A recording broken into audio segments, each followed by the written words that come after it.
tersebut. Dan kita tahu Akai untuk dengan heavy spinnya, dengan tidak ada follow up damage yang begitu berarti, itu hanya akan menjadi panda yang muter-muter yang tidak ada artinya jadinya. Panda liar ya?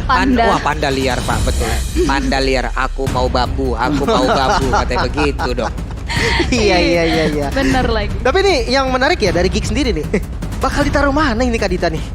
Bakal ditaruh roamer kah? Atau taruh di mid lane kah? Mid lane Seharusnya sih roamer sih kalau menurut. Harusnya di roamer benar. Antara Baloi sama Elzora sih untuk Kaditanya ya. Tapi kita akan lihat tentunya akan mau dibawa kemana. Tapi balik lagi nih Pakito juga possible banget digunakan oleh Kair ya loh. Sini masih flex positioning. So kalau memang nantinya Pakito di red jungler berarti mereka belum punya roamer dan juga EXP lane yang tangguh. Kita akan lihat seperti apa pilihan dari Onyx Esports. Tapi fokus kita mengarah Geek.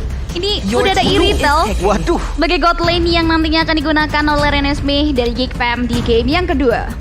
Yep. Dan Geek masih punya, menurut gue ya, ini masih punya kesempatan untuk bisa mengamankan. Masih bisa mendapatkan entah itu satu jungler ataupun satu roamer lagi. Dengan adanya lagi hadirnya Jangan Kitty membuat Geek Fam sangat kuat di early antisipasinya. Kami harus memahami rotasi mereka. Tapi barusan gue mungkin melihat bisa aja Balmond pun hadir di dalam tubuh dari Geek Fam itu sendiri. Tapi ternyata langsung ada Geek Fam, ada Matilda. Oke, dua-duanya diambil. Ada Matilda di mana Matilda akan menjadi satu sosok Basarnas di sini ya. Bener-bener. Ini bagus banget sih. Mereka tahu frontlinernya udah ada dua. Udah ada Balmond dan udah ada Pakito. Matilda pun sebenarnya bisa juga jadi frontliner walaupun memang nggak bisa lama-lama juga tahan di depan. Yang mereka butuhkan adalah escape. Mereka butuh escape dan Matilda adalah solusinya. Bisa banget nempel Beatrix nantinya atau ketika Balmond out position itu bisa banget untuk diselamatin.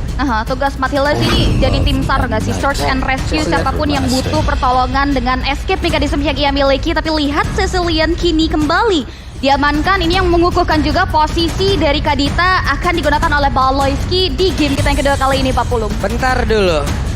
4 magical damage ada di tubuh dari Geek Fam. Ya, ini aku pernah bahas ini beberapa kali waktu di MDL kan, karena magic damage yang terlalu banyak itu susah banget sebenarnya nantinya untuk catch up ketika masuk di mid game. Karena satu item defense mungkin Radian, mungkin Athena itu bisa nahan damage dari 4 player, menurut aku nggak worth. Oke, dan sepertinya suara dari MPL Arena sudah mulai meningkat, tapi kita mau dengar dulu suara MPL Arena. Oke, berarti Land of Dawn sudah siap untuk langsung memberikan pertempuran bagi kita semua antara Onyx Esports melawan Geek Fam, yang pastinya di game kedua kali ini masih ada chance yang sangat besar untuk Geek Fam bisa menyamakan kedudukan atau Onyx yang akan mengambil poin 2 penuh tanpa balas. Benar banget ya, mengukuhkan eksistensi mereka di setiap kali pertemuan antara Geek Fam dan juga Onyx. Mereka selalu menang tentunya, tapi Geek pasti akan mematahkan dominasi tersebut. Dengan adanya game yang kedua, mereka pasti cukup percaya diri pastinya untuk bisa menyamakan kedudukan. Dan ini dia, kita bisa lihat pada view kita dari Jangan Kitty Geek Fam jungler sudah mulai digangguin oleh Samot yang bahkan udah mulai 1v1 situation, tapi lihat masih bisa di-secure dari sisi purple buff yang ia miliki. Dan bahkan Samot juga nggak mau terlalu overcommit setelah mengganggu. Dia prefer untuk mundur lagi ke area belakang. Sangin Claw sempat dikeluarkan tapi tidak mengenai sasaran yang ia inginkan. Karena dari sebelumnya kita juga membaca juga Keys to Victory. Ya. Hindari Julian yang dimiliki oleh Jangan Kitty. Benar. Karena untuk kali ini Juliannya berhasil didapatkan, lepas dari penjagaan, lepas dari pengawalan. Elzura di area mid menghilangkan satu wave minion lagi, stacknya juga akan bertambah. Harus pergi atau dia akan menambahkan sedikit demi sedikit atau menunggu full mananya bertambah dengan regen yang dia miliki. Iya, ini udah hero power semua sih sebenarnya. Iritel juga salah satu hero power dari Renesmee. Jangan Kitty dengan Juliannya, menurut aku ini bakal game yang seru banget sih. Harusnya. Dengan power pick yang memang sudah dimiliki oleh masing-masing player Julian. Di tangan Jangan Kitty akan seperti apa nanti hasilnya. Tapi Elzura again and again dengan satu penggunaan Cecilian. Akan kita lihat seperti apa positioning yang dia miliki di game yang pertama dan game kedua akan tetap konsisten dengan bagusnya. Atau di game kedua akan ada hal yang berbeda.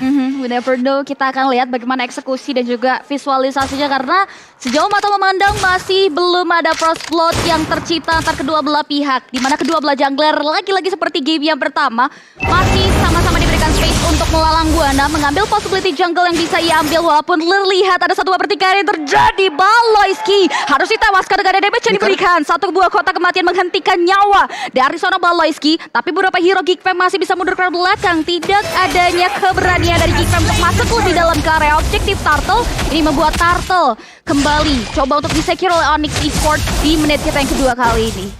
Kairi menggunakan Balmond. Balmond adalah salah satu hero yang memang untuk melakukan farmingan akan sangat cepat sekali. Tapi Jana Kitty masih sempat untuk melakukan farmingan lagi karena purple buff. Dia pergi dari tersebut tapi Samoati akan kembali ke bagian depan. Dan Soul Bloom-nya hampir saja bisa menghilangkan Jana Kitty. Yes, masih bisa mundur ke belakang dan ini kalau kita bisa lihat juga dari emblem dari kedua belah tim ya, Lim Kocil di menit kita yang kedua kali ini. Iya, dan kalau kita lihat dari jungle-nya ya, Kairi dengan battle spell cooldown dan damage to monster, pastinya untuk segi farming jungle-nya akan lebih cepat. Karena kalau kita lihat dari match up-nya, Jana Kitty menggunakan dari Mystery Shop, pastinya emblem mage itu benar-benar akan sedikit lama lah ya dari segi junglernya. Ya benar banget, ini akan sedikit lama, so dia coba untuk hold dulu dan gak boleh terlalu barbarly bisa dibilang ya, coba untuk main aman aja terlebih dahulu, apalagi ini masih cukup menit early juga, masih belum ada item yang cukup mumpuni. Sejauh ini dari kedua bawah god lane juga masih terbilang independent god lane, masih belum ada inisiasi dan babysitting walaupun Samot sudah mulai menghampiri cewek di area bawah. Yep. Udah ada setup posisi yang dilakukan, tapi seperti itu kali ini kita lihat rock wave-nya.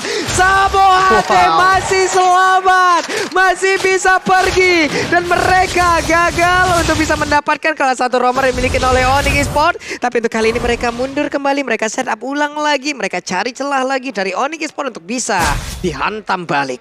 Min satu jantung ya tadi ya. Dari si Samotnya coba untuk ngecek area rumputan, ada Baloyski yang hampir saja menewaskan. Tapi masih bisa mundur dengan ada guiding win-nya. Tapi kita akan lihat tentunya sejauh ini Geek Fam masih belum dapetin pertukaran yang mereka inginkan. Walaupun di area bawah Luke udah mulai coba untuk dipotong. Bahkan dia masih bisa mundur ke arah belakang walaupun sudah sempat mendapatkan damage yang signifikan dari Kairi dan juga Boots, tapi dia masih bisa mundur. Dan kini masih belum ada pertikaian kembali. Turtle yang kedua sudah mulai hadir, disambut hangat oleh Kairi, ditarik ke daerah teritorial. Luke sudah mulai dapat informasi. Dia coba untuk panggil kawanannya, tapi terlihat dari sisi Jana Kitty cukup jauh posisinya dan satu hero diberikan punishment dengan cukup cepat, which is Elzura yang gak bisa bertahan. Ini membuat Geek Fam harus menelan field disadvantage 40. Oke, dan di area mid sepertinya mereka kehilangan dari sisi defensifnya. Entah kenapa mendadak langsung kosong seperti itu. Ada pergerakan juga di area yang berbeda. Ada satu player yang berhasil langsung diamankan. Dan sekarang Ridwan Van Flash langsung dikeluarkan begitu saja. Rinesmi berhasil kabur dari tersebut. Tapi dia pun harus mempop up.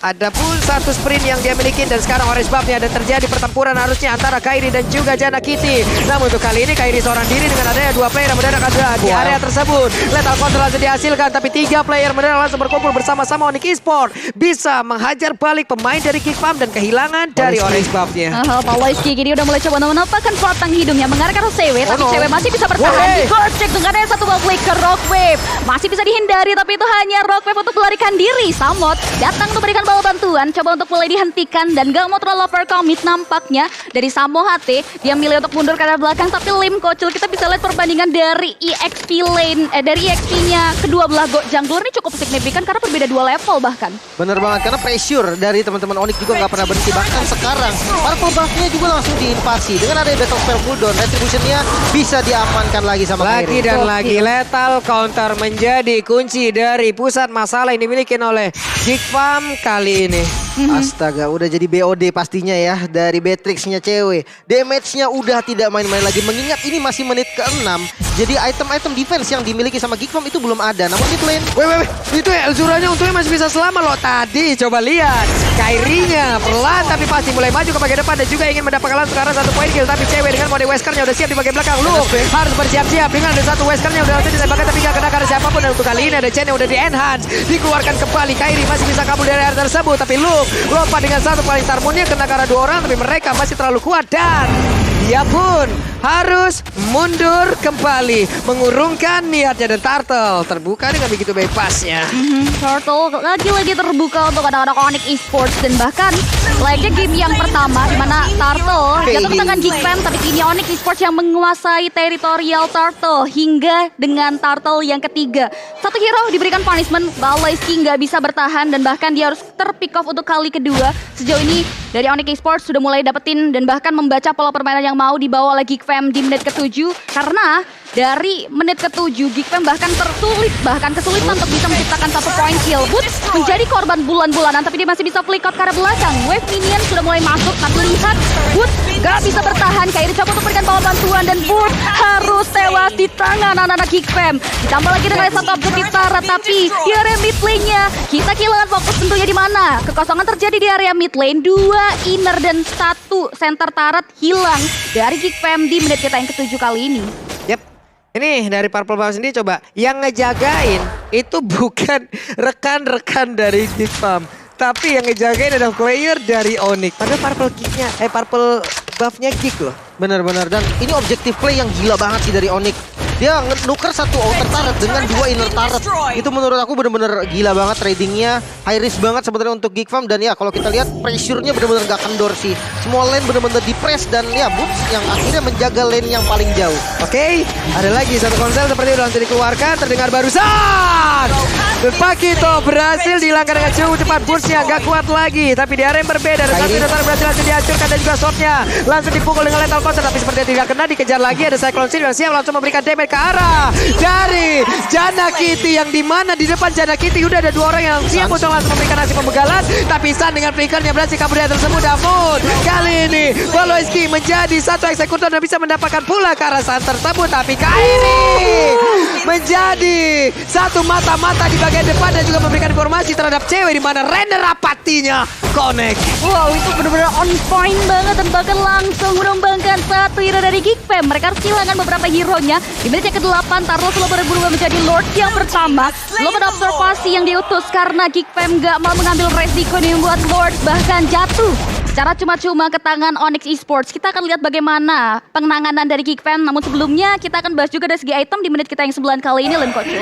Wow, Julian dengan 2 penetration ya pastinya mengerikan banget dari damage outputnya. Tapi mengingat banyaknya magical damage dari teman-teman Geek Fam yang membuat akhirnya talkboot semua. Jadi otomatis magic damage dari Geek Fam itu akan kepotong pastinya.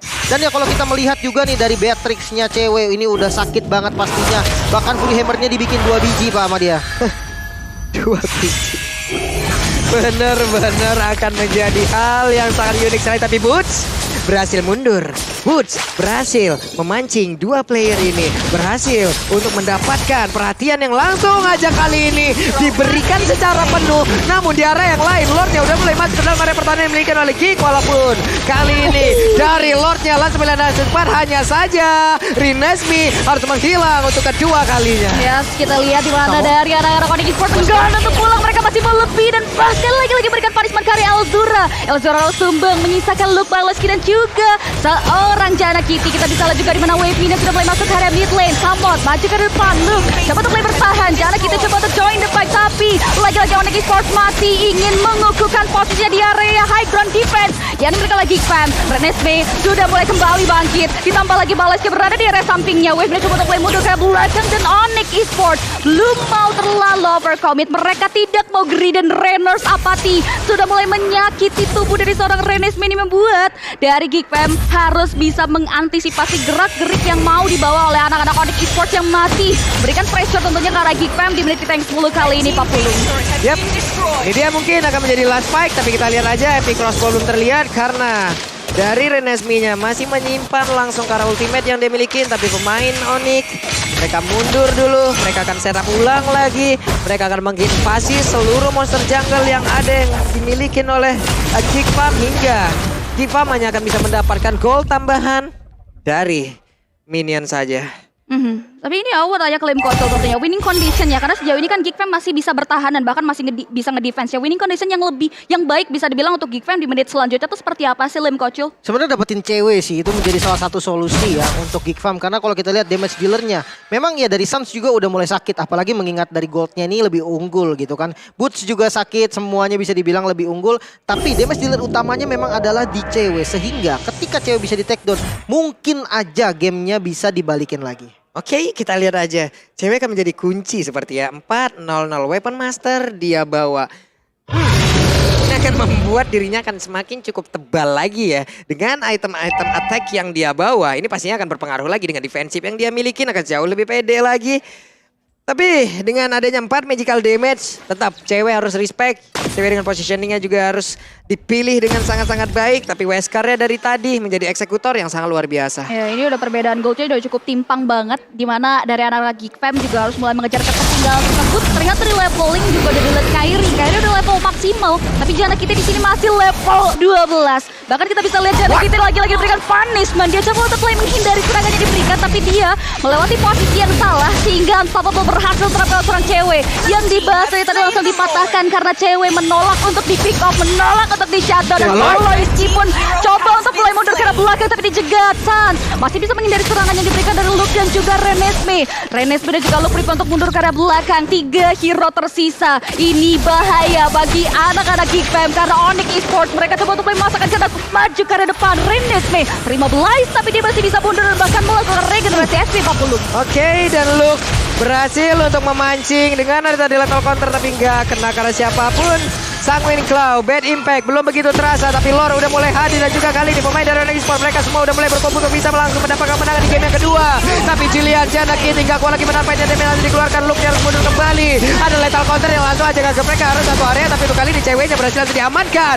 Bad Impact menjadi satu high ground dan menjadi mimpi buruk karena Sapo Hate masih bisa pergi lagi. Akankah ini menjadi sebuah mimpi buruk yang bisa dilakukan oleh Geek Fam. Namun kali ini Onyx Esports harus mundur lagi dan Geek Fam mereka masih bisa mempertahankan ke arah base-nya.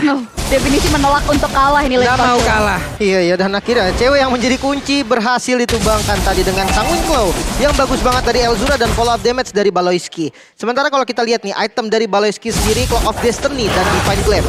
Penetrasi yang dibutuhkan sudah cukup, otomatis burst damage yang dibutuhkan kali ini. Dan kalau misalkan kita melihat dari replaynya juga, kita melihat di mana posisi yang cukup open sebenarnya dari cewek sendiri sehingga terkena dari Sanguine Claw dan follow up damage-nya dengan adanya conceal dari Baloyski yang membuat dia nggak terlihat dan bisa nge-flank bagian belakang dan cewek tumbang akhirnya bisa ke defense.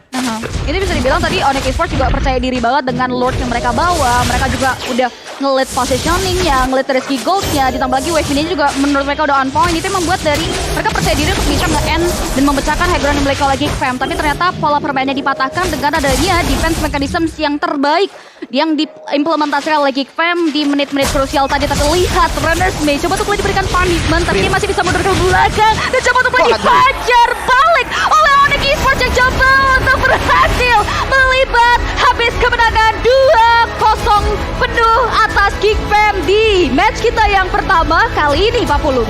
Tanpa balas. Wow, Permainan yang sangat dingin dilakukan di game yang kedua. Seperti tidak terjadi apa-apa bahkan di last fight.